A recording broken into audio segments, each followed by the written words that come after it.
Railway station पर भूतों की बारात। एक हिमानी नाम का गांव था। गांव से कुछ ही दूरी पर एक भूतिया रेलवे स्टेशन था। गांव के लोगों का उस रेलवे स्टेशन से आना जाना तो क्या, उसके आसपास भी भटकते नहीं थे, क्योंकि उनका मानना था कि उस रेलवे स्टेशन पर भूत रहते हैं। हर अमावस्या की रात उस भूतिया रेलवे स्टेशन से भूतों की बारात निकलती है, वह भी पूरे गाजे बाजे के साथ। बारात में एक भूतिया दूल्हा अपनी पूरी पलटन के साथ गांव में आता है और एक जवान लड़की को अपने साथ ले जाता है। आज फिर वही मनोज अमावस्या की काली रात आ गई। घर में एक जवान बेटी है, कैसे मैं उसकी रक्षा करूं? घबराने की कोई जरूरत नहीं है, मैंने घर के सभी खिड़की दरवाजे बंद कर दिए हैं। कोई भी दरवाजा खटखटाएगा तो खोलना मत, आज हम में से कोई भी पूरा रात नहीं सोएगा। तभी महेश की बेटी आरती बोलती है, पिताजी, मुझे कुछ होगा तो नहीं ना? मैं उन भूतिया बारातियों के साथ नहीं जाना। मेरी बच्ची, तेरे माता पिता के होते हुए तुझे किसी से डरने की जरूरत नहीं है।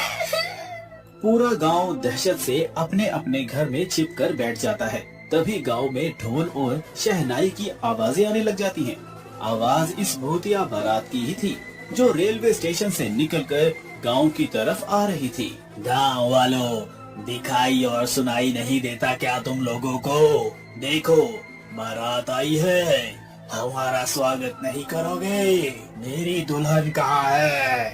कहीं दिखाई नहीं दे रही मुझे। अब भूतिया बारात गांव में आ चुकी थी। सुमन अपनी फूल जैसी बेटी को एक कोने में छुपाकर बैठी हुई थी। तभी भूत आगे की तरफ बढ़ता है और जोर जोर से हंसने लगता है। आज तो मेरी शादी है, बिना दुल्हन लिए मैं यहाँ से जाने वाला नहीं हूँ। तुम गांव वाले मेरी दुल्हन को साथ विदा करते हो या मैं खुद तुम्हारे मातम के साथ उसे अपने साथ ले जाऊं। गांव में पूरा सन्नाटा था, मानो गांव में कोई इंसान ही नहीं रहता हो। तभी वह भूतिया दूल्हा महेश के घर में दरवाजा तोड़कर घुस जाता है। तुम्हारा दामाद आया है, स्वागत नहीं करोगे अपने दामाद का? मेरी बेटी को छोड़ दो, वो अभी बच्ची है, उसकी अभी शादी की उम्र नहीं है, बेशक तुम मेरी जान ले लो। मुझसे झूठ बोलता है बुड्ढे, कल तो ही तो अपनी बेटी के लिए दूसरे गांव में रिश्ता देखने गया था। मुझे सब पता है, सब पता है मुझे। मेरी बेटी को हाथ लगाने की कोशिश मत करना, मैं उसकी माँ हूँ। मैं अपने जीते जी अपनी बेटी की शादी एक भूत से नहीं होने दूंगी। फिर क्या था, उस भूतिया दूल्हे को बहुत गुस्सा आता है और वो आरती के माता पिता को वहीं जान से मार देते हैं। आरती अपने कमरे में जैसे तैसे छुपकर बैठी थी। माँ, पिताजी, छोड़ो मुझे अपने माता पिता के पास जाने दे। पर वो भूत उसकी एक नहीं सुनता। वो आरती को अपने साथ उसी भूतिया रेलवे स्टेशन में ले जाते हैं। अगली सुबह होते ही सिया और उसके परिवार के सांस में सांस आती है।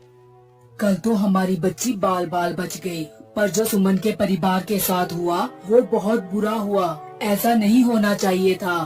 पर हम कब तक अपनी बेटी की रक्षा करते रहेंगे? एक ना एक दिन तो वो भूत हमारी बेटी को भी उठा कर ले जाएगा। उस रात के बाद पूरे गांव में डर का खौफ छाया हुआ था। हर जगह मातम बिखरा हुआ था। गांव वाले मिलकर आरती के माता पिता का अंतिम संस्कार कर देते हैं, लेकिन पूरे गांव वालों की जुबान पर बस भूतिया बारात की ही बातें थी। अरे गांव वालों, ये सब कब तक चलेगा? वो भूत बेधड़क आते हैं और हमारी आंखों के सामने हमारी बेटियों को उठाकर चले जाते हैं और हम बेबस लाचार बस देखते रह जाते हैं। महेश की बेटी आरती हमारी भी तो बेटी थी ना? बिल्कुल सही कह रहे हो, इस गांव की हर एक बेटी तो हमारी बेटी जैसी ही है। उन सब की रक्षा करना हम सब का फर्ज है। हम सब गांव वाले मिलकर उस भूत का सामना करेंगे, तुम चिंता मत करना। वह तो सब सही है भाई, लेकिन हम कब तक अपनी बेटियों को कवारा रखेंगे? जिसकी भी बेटी जवान और शादी के लायक होती है, पता नहीं कैसे उस भूत को पता चल जाता है और वो उसे उठा के अपने साथ ले जाता है। मेरी बेटी भी है, और उसकी भी अब शादी होने वाली है। मैं कैसे अपने कलेजे के टुकड़े को उस भूत के हवाले कर दूं? अगले दिन पूरा गांव किशन की बेटी सिया की शादी में लगा था। एक तरफ सजावट तो दूसरी तरफ मिठाइयाँ बन रही थी। अब फेरों का समय था। दुल्हा दुल्हन मंडप में बैठे हुए थे कि तभी अचानक रेलवे स्टेशन से भूतिया बारात गांव की तरफ आ जाती है। सभी गांव वाले भूतों को देखकर अपने अपने घरों में छिप जाते हैं। अरे गांव वालों, तुम सबने तो मेरा साथ देने का वादा किया था ना, और कहा था कि हम इन भूतों का मुकाबला करेंगे। अब क्या हुआ तुम्हारे वादे का? तभी किशन की बेटी सिया और पत्नी यशोदा भी वहाँ आ जाती हैं। तुम्हारा ये साहस कि मेरे बिना तुम अपनी बेटी की शादी करने चले थे। जैसे ही भूत सिया के माता पिता को मारने वाला होता है कि तभी सिया उसी भूतिया दूल्हे के सामने आ जाती है और कहती है, आप मेरे माँ बापू जी को मत मारिए। अच्छा छोड़ दूं? इसे मैं बस एक ही शर्त पर छोड़ूंगा, अगर तुम मेरे से शादी करोगी। नहीं नहीं मेरी बच्ची, शादी के लिए तू हाँ मत भरियो। तेरी शादी से अच्छा है कि ये भूत हमारी जान ले ले। माँ, पिताजी, अगर इस भूत से शादी करने से आप दोनों की जान बचती है तो मैं ये शादी जरूर करूँगी। ये कहते ही भूतिया दूल्हा अपने बैंड बाजी के साथ सिया को अपने साथ भूतिया रेलवे स्टेशन की ओर ले जाने लगता है। रुक जा मेरी बेटी, तू ऐसा मत कर। किसी गांव वाले की हिम्मत नहीं होती कि उस भूतिया बारात का सामना कर सके, क्योंकि उस बारात में एक से बढ़कर एक खूंखार और चुड़ैल मौजूद थे। वहीं अशोक नाम का व्यक्ति अभी हाल ही में गांव में आया था और ये सब देखकर वो कहता है, ये ठीक नहीं किया हम सब ने। मेरी भी एक बहन है और उसकी भी उम्र शादी के लायक हो गई है। क्या उस सिया की जगह मेरी बहन होती तब भी ऐसा ही करते हम लोग। गाँव की बेटियों को हम यूं ही उन भूतिया बारातियों के हवाले करते आ रहे हैं। कल को मेरी नीलम का नंबर ना हो। भैया भाभी, मुझे बहुत डर लग रहा है। आए दिन इन भूतों का खौफ बढ़ता ही जा रहा है। दुल्हन का वो सुहाग का जोड़ा उनके मौत के जोड़े में तब्दील होता जा रहा है।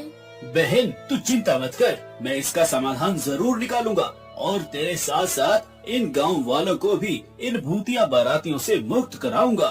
इसके बाद अशोक जंगल में एक तपस्वी तांत्रिक के पास जाते हैं और उनके पास पहुंचकर अपने गांव का हाल बताता है। बेटा, मैं देख पा रहा हूँ कि तुम्हारे गांव पर एक श्रापित भूतिया बारात का साया है और उस भूतिया बारात से छुटकारा पाने के लिए मेरे कहे अनुसार नियमों का पालन करना होगा। जी तांत्रिक बाबा। इसके बाद वो तांत्रिक अशोक को समाधान और नियम बताते हुए एक गंगा जल की बोतल देते हैं और कहते हैं, जा बच्चा, तेरे और तेरे गांव वालों का कल्याण हो। जिसके बाद अशोक गंगा जल लेकर गांव आ जाता है और सभी गांव से कहता है, सुनिए गांव वालों, इस भूतिया बारात से छुटकारा पाने का एक उपाय मुझे मिल चुका है, लेकिन इस काम को पूरा करने के लिए मुझे आप सबका साथ चाहिए होगा। हम सब तुम्हारा साथ देंगे। बताओ क्या करना है। बस आप सब एक काम कीजिए कि आज की रात शादी का प्रबंध कीजिए, बाकी सब मैं संभाल लूंगा। अशोक के ऐसा कहते ही पूरा गांव शादी की तैयारी में लग गया और ऐसे ही अब रात हो चली थी और शादी की बात उन भूतिया बारात को भी पता चल गई थी। जिसके बाद वो भूतिया बारात बैंड बाजी के साथ गांव में आ खड़ी हुई। कहाँ है मेरी दुल्हन? बताओ कहाँ है मेरी दुल्हन? भूतिया दूल्हा मंडप में एक दुल्हन को देखता है और उसे अपने साथ भूतिया रेलवे स्टेशन के अंदर एक पुरानी सी ट्रेन के डिब्बे में लेकर चला जाता है, जहाँ पर बहुत सारे कंकाल ही कंकाल पड़े हुए थे। तभी वह दुल्हन घूंघट उठाते हुए कहता है, ये नहीं तुम्हारी दुल्हन, कर लो अब शादी। धोखा, धोखा हुआ है मेरे साथ, धोखा। मैं तुम्हें नहीं छोड़ूंगा। भूत के ऐसा कहते ही अशोक अपने हाथों में छुपाए हुए गंगा जल को उस ट्रेन में पड़े कंकाल के ऊपर छिड़क देता है और बाहर निकल जाता है। जिसके बाद उस पूरी ट्रेन में आग लग जाती है और वो भूतिया बारात उस आग में भस्म हो जाती है। अशोक के इस काम से अब गांव में बेटियों की शादी अच्छे से होने लगती है और सब कुछ ठीक हो जाता है। श्रुति अपनी सास, पति, ससुर और 1 साल की बेटी पिंकी के साथ रहती थी। उनके दिन गरीबी में कट रहे थे। मोहन सारा दिन गांव के पास वाले रेलवे स्टेशन पर जाकर कूली का काम करता था, लेकिन उसकी कमाई से पूरे परिवार का खर्च चलाना भी मुश्किल पड़ता था। भाग्यवान, लाओ रोटी दे दो, बड़े जोरों से भूख लगी है।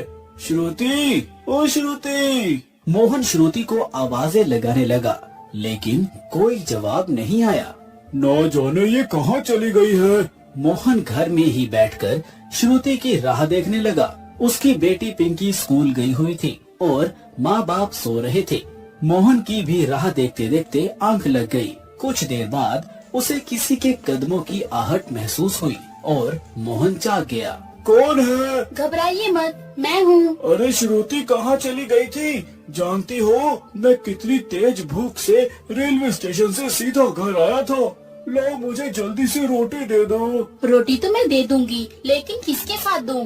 घर में एक भी सब्जी देखने को भी नहीं है। अगर ऐसा है तो तुमने मुझे इस बारे में पहले क्यों नहीं बताया? आपसे बोला तो था, लेकिन पैसे की तंगी की वजह से दिमाग इतना खराब रहता है, तो आप मेरी बात पर ध्यान नहीं दे पाए। न जाने ये पैसे की किल्लत किस दिन खत्म होगी। पता नहीं, 2 वक्त की रोटी भी तरस तरस कर नसीब होती है। श्रुति ऐसा बोल ही रही थी कि तभी उसकी पड़ोसन, जो कि उसकी अच्छी दोस्त भी थी, वो उनके दरवाजे पर एक बर्तन हाथ में लेकर आई। अरे श्रुति, तू इसे घर ही बुलाई थी? किसे?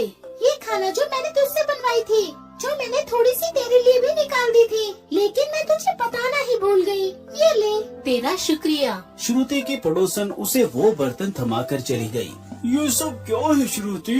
कुछ नहीं जी, वो प्रिया ने मुझे आज पूरी सब्जी और खाने की कई सारी चीजें बनवाई थी। बोल रही थी कि मैं खाना अच्छा बनाती हूँ, तो आज का ये खास खाना मैं उसके लिए बना दूँ। अच्छा, वैसे ऐसे लोगों के भी मजे हैं। अगर मुझे ऐसा खाना महीने में एक बार भी खाने को मिले तो मैं कभी भी अपनी जिंदगी को दोष ना दूं। दोष तो देना भी नहीं चाहिए। ना जाने कितने लोग हमारी जैसी जिंदगी के लिए तरसते रहते हैं, इसीलिए हमें हर हाल में खुश रहना चाहिए।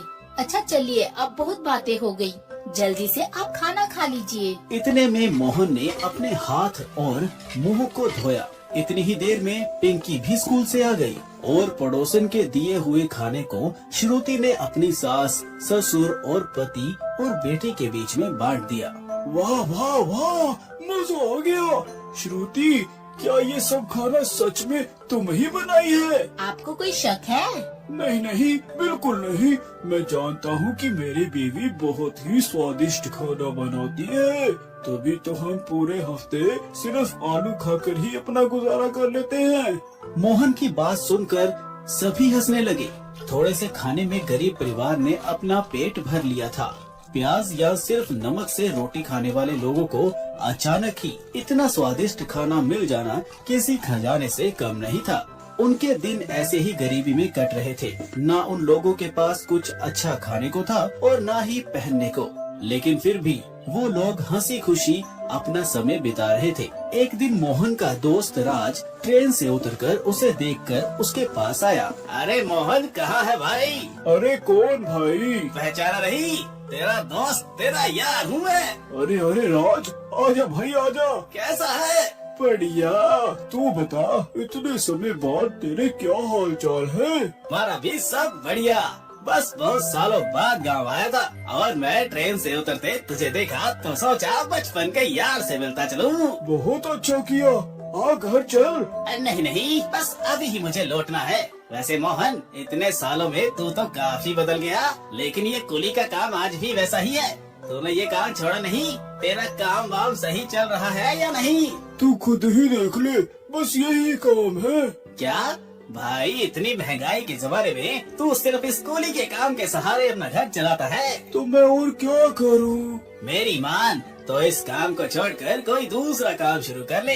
दुनिया कहां से कहां पहुंच रही है और तू आज भी यहीं अटका हुआ है। जानता हूँ, लेकिन मैं क्या काम शुरू करूँ?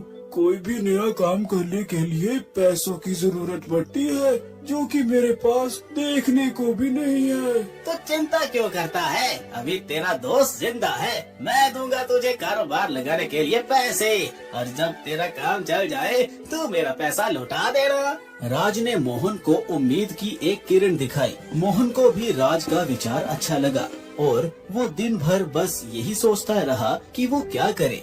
अकेले दिमाग मारने से अच्छा है कि मैं इस बारे में माँ और श्रुति से बात कर लूं। मोहन ने घर जाकर सभी को पूरी बात बताई। सभी बहुत खुश हो गए और तब मोहन की माँ आस्था बोली, मेरी बात मानो तो कोई ढाबा खोल लो। मेरी बहू इतना अच्छा खाना बनाती है कि कोई भी उसके हाथों का खाना खा के दीवाना हो जाएगा। मोहन को अपनी माँ का विचार पसंद आ गया। तो ठीक है, तय रहा। श्रुति, मैं राज से पैसे लेकर गांव में ही एक ढाबा खोल लूंगा और तुम और मैं उस ढाबे को मिलकर चलाएंगे और हर दिन खाने का मेन्यू चेंज रखेंगे। जी बिल्कुल सही कह रहे हैं आप। सभी ने मोहन की बात पर गर्दन हिला दी। अगले ही दिन मोहन ने राज से 30,000 रुपए उधार लिए और वो जरूरत का सारा सामान ले आया। श्रुति ने भी बड़ी ही मेहनत से भगवान का नाम लेकर खुशबूदार खाना बना दिया और दोनों पति पत्नी ग्राहकों के आने की राह देखने लगे। सुनिए जी, यहाँ तो कोई नहीं आ रहा। सब्र रखो श्रुति, कोई तो आ ही जाएगा। सुबह से शाम हो चली थी, लेकिन अभी तक कोई भी उनके ढाबे में नहीं आया था। शाम के समय एक ग्राहक आया और वो कोई और नहीं बल्कि राज ही था। और भाभी जी, मोहन, कैसा चल रहा है सब कुछ? अरे राज, बस क्या ही बताऊं। तू बैठ, मैं तेरे लिए गर्मा गर्म खाना लाया। हाँ भाई, जल्दी ला, वही तो खाने आया हूँ। मोहन ने राज को खाना सर्व किया। उसे खाते ही राज मानो किसी और ही दुनिया में खो गया। वाह वाह वाह भाभी जी, ये तो गजब बना है। शुक्रिया। मोहन भाई, सुबह से अब तक तो भगोना खाली हो गया होगा। अरे कहाँ यार, तू ही पहला ग्राहक है। मुझे तो फिक्र है कि अगर ये काम नहीं चला तो मैं तेरे पैसे कैसे लौटाऊंगा। वैसे तो ये होना ही था भाई। तुझे अपना ढाबा यहाँ नहीं, किसी ऐसी जगह खोलना चाहिए जहाँ लोगों का आना जाना रहता हो। इस गांव में तो हम जैसे गरीब लोग हैं, ये कहाँ बाहर खाएंगे। मेरी मानो तो भाभी जी, कल से आप रेलवे स्टेशन पर ये ढाबा लगाओ, तब आप देखना वहाँ हर पल लोगों का आना जाना लगा रहता है। दोनों पति पत्नी को राज की बात समझ में आ गई। अगली सुबह दोनों ही अपना सारा तामझाम लेकर रेलवे स्टेशन पर पहुंच गए।